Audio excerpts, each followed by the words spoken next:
Det bedste ved en model, det er de fede rejsemuligheder. Man får lov til at opleve en masse ting. Og man lærer at slippe alle sine hæmninger. Man tjener nogle hurtige, sjove penge.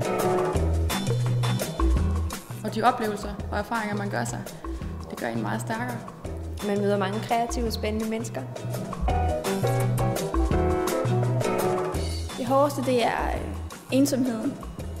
Lønnen er ustabil. Det kan være hårdt, når man har fået mange nejer i træk. Skulle kigge på sig selv i spejlet og tænke, er det her godt nok? Jeg ønsker en forening for modeller, at vi kan trække på hinandens erfaringer. Jeg synes, det er vigtigt, at der er en uafhængig forening, der ikke skal tjene penge på en. Og så tror jeg jo, at vi kan få et godt fodboldhold.